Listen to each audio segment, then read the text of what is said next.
Long ago, in the Grand Calabari Kingdom, nestled among the winding rivers and sprawling mangroves of the Niger Delta, there was a princess known as Buma. She was proud of her family, known for her unmatched beauty, sharp wit, and unyielding spirit that often left even elders speechless.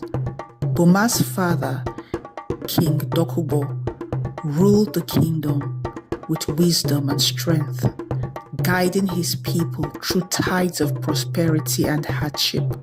But despite his might, he often found himself at odds with his daughter's stubborn nature. Buma, King Dokubo would say, stroking his graying beard, "You must learn to obey the counsel of your elders. There is wisdom in yielding." "And yet, father," Buma would reply, with a playful glint in her eyes, "there is strength in standing firm when the waters threaten to sweep you away." Buma's boldness was a source of both admiration and concern. She never backed down from a challenge, and her willful ways often drew murmurs among the courtiers. But none could deny her clever mind and her unwavering love for her family and her kingdom.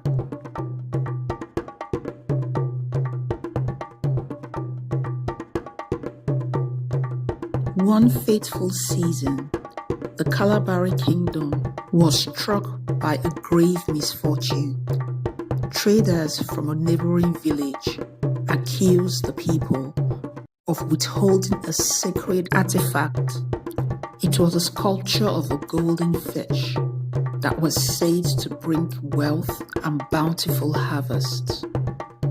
The traders demanded an immediate return, threatening war if the kingdom did not comply. The king was baffled. His people had no knowledge of such an artifact, and yet the traders would not believe them. "I will not bow to your false accusations," declared King Dokubo, "but war would devastate our people. What are we to do?" Buma, who had been listening from behind a carved pillar, stepped forward.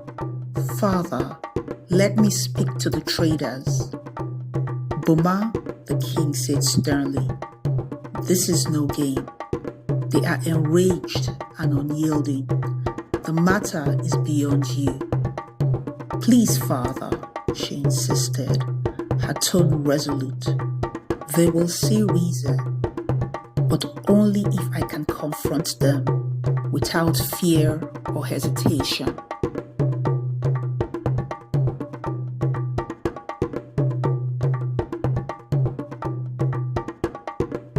Against his better judgment, the king reluctantly allowed Buma to meet the traders. She dressed in her finest corals and a vibrant wrapper that shimmered like the river at sunset. When she arrived at the traders' camp, her presence commanded attention. Even their leader, a fierce man named Dagogo, paused as Buma approached.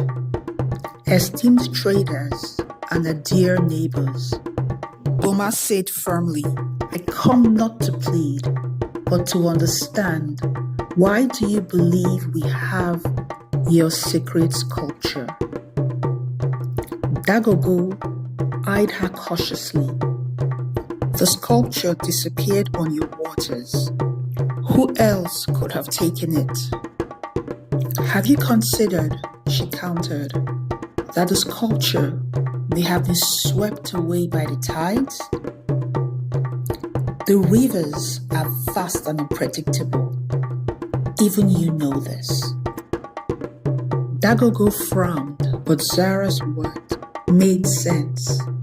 Still, he remained unconvinced. How can we trust your word, princess? Words alone will not return what we have lost.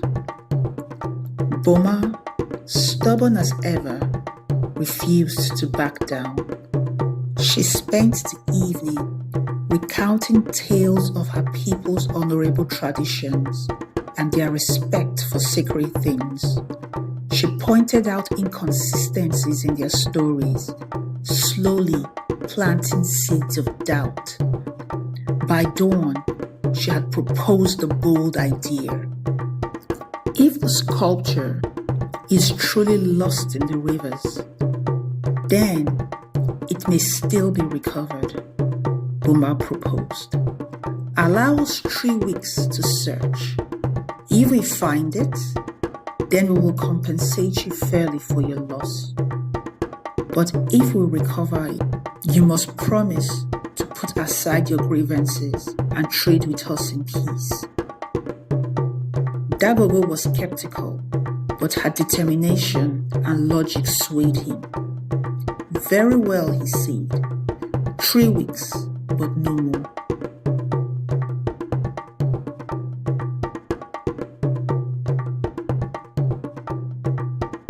Buma returned to the palace and led the effort to search the rivers. Though the golden sculpture was never found, the traders were moved by the sincerity of her actions. True to her word, Buma negotiated a fair compensation for their loss and secured new trading agreements that benefited both regions. Her stubbornness, once seen as a flaw, had saved her kingdom and her people from war.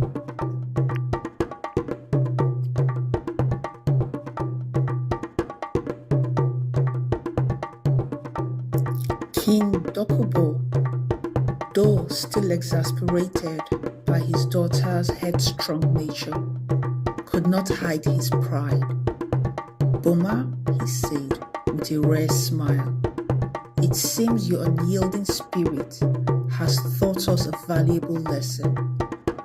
The tale of Buma, who stood firm and turned conflict into harmony, became a cherished story of her people.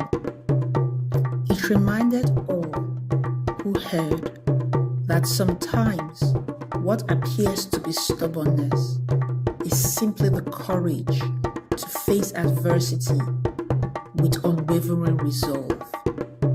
Let us hear from you. Do you believe that Buma's headstrong nature helped save her kingdom? Or would you have done it differently? We'd love to hear from you in the comments. Thank you for joining us on this journey through the rich and powerful stories of Africa.